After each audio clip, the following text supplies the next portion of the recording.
Breaking a rock with fire.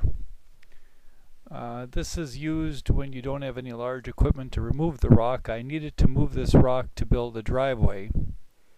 So I just built a fire and it started coming apart pretty much as the fire heated the rock up. It started coming apart.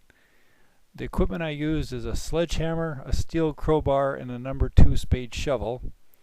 The shovel you can use to pry apart the chips of the rock and then remove them without burning yourself. The rock is going to be extremely hot, so you just use the shovel to remove the bits and pieces. And I used part of the rock for the actual driveway. I just buried part of it and just poured gravel over it.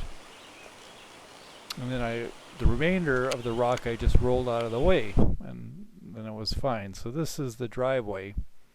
It's not completed yet, but that's the clearing there, and then this is the actual driveway that went over the rock site. Thank you for watching.